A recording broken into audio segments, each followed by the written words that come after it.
Hey, Pissed Off Frog here. Guys, I had a comment on one of my videos. Why would anybody trust anything you say? So, in response to that, I'm going to make this here video, and I'm just going to dive into my personal history of my love of history and distrust of politics. So, here we go. Around the age of 9 or 10, I had the bright idea to tell my dad that I was bored. Now, growing up in the 80s and 90s, you can imagine we had books in the house. You know, those things that are made of dead trees? So, Dad handed me a dictionary and he handed me an encyclopedia. He said, when you're finished reading these, you won't be bored anymore. Round about the same time, Mom and Dad got into historical reenactments, naturally piquing my interest in studying so that I could be better at these historical reenactments. So that's what I did. By the time I was 12, I was done reading that dictionary, done reading that year's encyclopedia, and had moved on to Thesaurus and other encyclopedias. My 10-year subscription to the National Geographics that my granddad had got me for a birthday present one year. This is what we did back in the day for our free time. We read what we were interested in. Now we'll skip forward just a few years to 8th grade. I had a wonderful history teacher. On day one, that teacher told us what we were going to study for the year. One semester was dedicated to what the government wanted us to think history was. The second semester was dedicated to going back over what the government was telling us we needed to know and the actual events that happened. Much of what kids are taught in school today, or even back then, is, for lack of a better term, whitewashed. Nationalism at its best, sadly.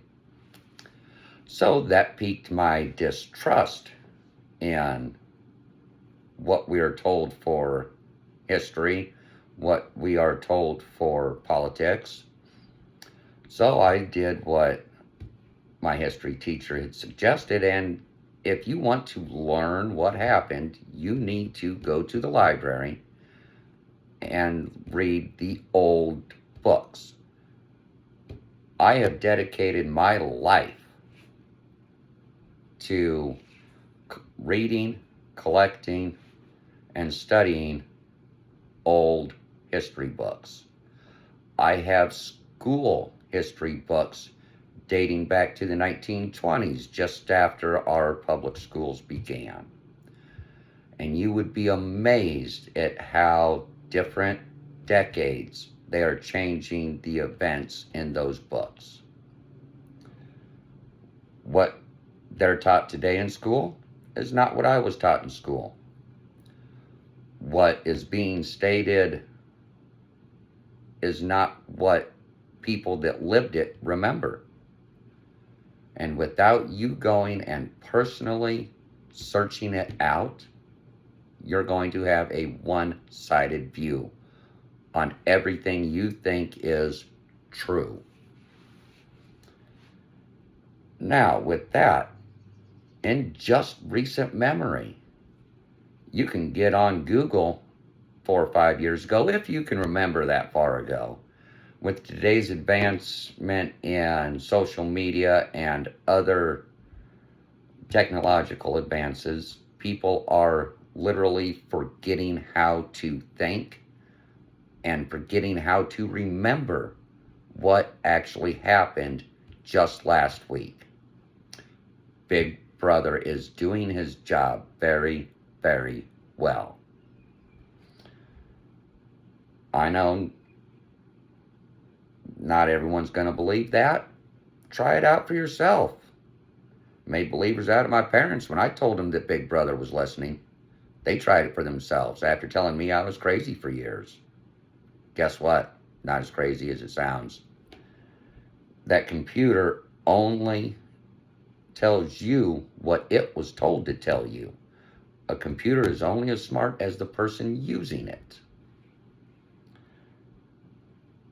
Now, those history books I have over there, I have more money wrapped up in history books and historical documents than I have in my entire house. I have these books. I have read these books. It is amazing the difference in what they were saying as it was happening to what you're being told today. If you want to find out, go to your local library. Get your library card. Go back to their nonfiction area and look it up. It's not that hard. Now, should you trust me? Should you trust your local news channel? That's up to you. But you can rest assured, if I say it, I've studied it. I'm not going to tell you anything that I haven't already studied and done my research on. It's just not the way I roll.